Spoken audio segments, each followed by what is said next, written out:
دیکھیے یہ کتاب ہمارے کتب خانے کی ہے اور اس کے اتنے ایڈیشن چھپ چکے ہیں. دیکھ رہے ہیں آپ اس کی ضخامت کتاب کی. اس کا نام ہے ہابسن اینڈ جابسن. کتاب کا نام ہے ہابسن اینڈ جابسن. یہ انگریز ہنری یولے نے یہ کتاب آج سے 150 برس پہلے لکھی ہے. یہ انگریزی زبان کی ڈکشنری ہے، لغت. اس میں اور دیگر ڈکشنریوں میں فرق کیا ہے وہ بتانا چاہ رہا ہوں. ہوا یہ کہ جب انگریز آئے ہندوستان تو یہاں 50 60 70 برس گزر گئے، ان کو 100 سال گزر گئے، اور پھر وہ حکومت پورے ہندوستان پہ کرنے لگے. تو انگریز امڑ کے یہاں آنے لگا. بڑی بڑی کوٹھیاں مل گئیں، بڑے بڑے آفیسر آئے. کلکتے میں چھا گئے، ایسٹ انڈیا کمپنی تھی. بمبئی میں چھا گئے، کراچی سب انہی کا بنایا ہوا ہے. کلفٹن وغیرہ یہ سڑکیں وڑکیں سب وہی انگریز بنا کے گئے تھے. نام بھی انہوں نے انگریزی رکھے، کلفٹن، یہ کیمل اسٹریٹ اور یہ فلانی اسٹریٹ، یہ سب انگریزی نام کس نے رکھے؟ انگریزوں نے رکھے. تو کراچی بھی بنایا. ساحل علاقے انہیں بہت پسند تھے. بمبئی میں رہے، کلکتے میں رہے، لکھنؤ بھی آئے، حکومت کی. الہ آباد میں رہے، میسور میں رہے، سرنگا پٹم میں رہے، گوالیار میں رہے، الہ آباد میں رہے، کانپور تو ان کا کینٹ تھا، فوج رہتی تھی انگریزوں کی. بہت سی چھاونیاں تھیں ان کی، میرٹھ وغیرہ، یہ وہ دلی میں رہے، وہ تو دارالحکومت تھا ان کا. پورا یہ پنجاب، یہ پورا سندھ، یہ پورا پشاور، یہ سب ان کے قبضے میں تھا. پورے ورلڈ پہ ان کی حکومت تھی.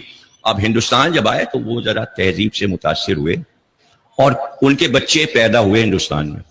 جیسے کراچی میں اگر کسی بیرونی صوبے کے آدمی کا بچہ کراچی پیدا ہو جائے اور یہاں پڑھنے لکھنے لگے اور بڑا ہو جائے 20-22 برس کا، تو آپ نہیں پہچان سکتے کہ یہ کس صوبے کا ہے. آپ کی طرح اردو بول رہا ہے، آپ کی طرح کپڑے پہنے ہوئے ہیں، بات چیت آپ کی طرح کر رہا ہے، رکھ رکھاؤ اس کا تہذیب آپ کے ساتھ اٹھ رہا ہے، بیٹھ رہا ہے، کھا رہا ہے، پی رہا ہے، مجلسوں میں جا رہا ہے، تو آپ کا جیسا لگے گا.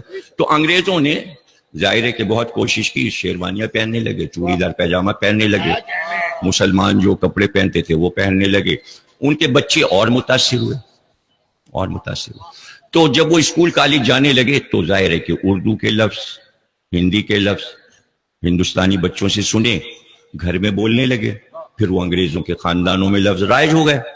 ملکہ وکٹوریہ کو پتا چلا کہ بھائی وہاں جو انگریز رہ رہے ہیں، جو زبان انگریزی بول رہے ہیں، اس میں انہوں نے کچھ ملاوٹ کر لی ہے زبان میں، اور وہاں کے مقامی لفظ بھی زبان میں انگریزی میں شامل کر لیے. تو ملکہ نے اس ہنری کو بھیجا اور ہنری سے یہ کہا کہ تم وہ سارے لفظ لے کر ایک پوری لغت بنا کے لاؤ جو اردو کے لفظ انگریزوں نے لے لیے.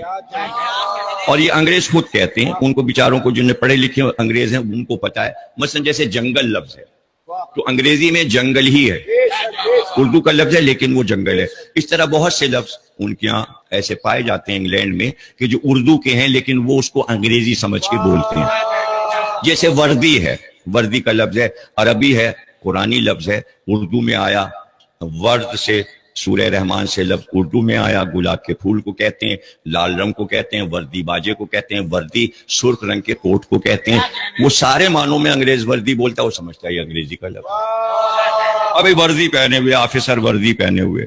تو اس طرح کے بہت سے لفظ. ملکہ نے کہا بھائی یہ لفظ بنا کے لے آؤ، اور ساری لغت تیار کر کے وہ کلکتے آیا. اس نے کہا یہاں انگریز زیادہ ہیں، تو ایک ہوٹل میں ٹھہر گیا. رات جو ہوئی تو بیٹھا یہ کتاب لکھ رہا تھا. دیکھیں کتنی موٹی کتاب ہے یہ، کتنی باریک باریک لکھی ہوئی ہے. اس سے اندازہ کیجئے کہ اس میں میٹر کتنا ہے اور کتنے لفظ ہیں، اس کی تشریح کتنی ہے. تو وہ لکھ رہا تھا کہ اس کے کان میں شور کی آواز آئی. اس نے کھڑکی کھولی، دیکھا ایک بہت بڑا مجمع آ رہا ہے اور سب کالے کپڑے پہنے ہوئے، سارے کالے کپڑے پہنے، اور گورے گورے گورے گورے چہرے، گورے ہیں اور کپڑے کالے پہنے ہوئے.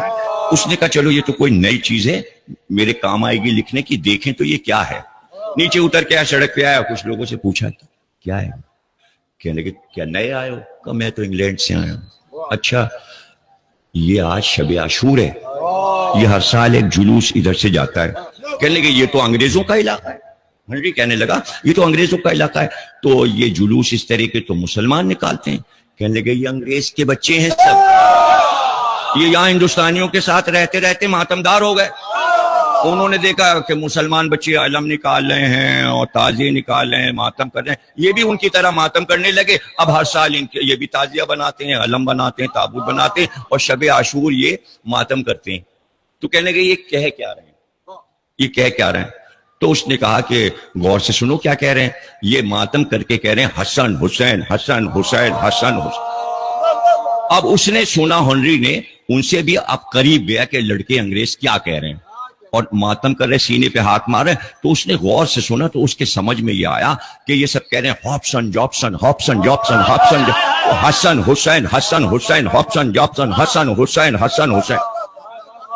اس نے لڑکوں کے انٹرویو لیے، کہا یہ کون تھے حسن حسین؟ کہنے لگے یہ مسلمانوں کے نبی آخر کے دونوں بیٹے ہیں، ان کو شہید کیا گیا ظلم کے ساتھ، ایک کو زہر دیا گیا، ایک کو کربلا میں تلوار، اس کا ہم ماتم کر رہے ہیں، دونوں حسن حسین کا.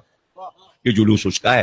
اب وہ اپنے کمرے میں آیا تو یہ کتاب جو لکھ رہا تھا وہ موٹی سی، اس کے اوپر اس نے بڑا بڑا لکھ دیا ہاپسن جابسن.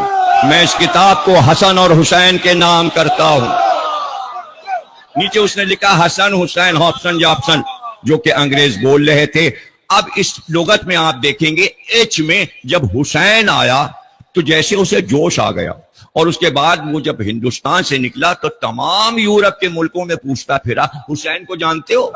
ہالینڈ گیا، ڈچ والوں سے پوچھا حسین کو، انہوں نے کہا جانتے ہیں. جرمن زبان میں اس نے پوچھا حسین کو جانتے ہو؟ فرینچ میں پوچھا حسین کو. جس نے جو تلفظ کیا، فرینچ کا تلفظ بھی لکھا ہے کہ حسین کیسے بولا جاتا ہے، جرمن زبان، ڈچ زبان، اسپینش میں، لاطینی میں، دنیا کی ہر زبان میں بتایا حسین کیسے بولا جاتا ہے.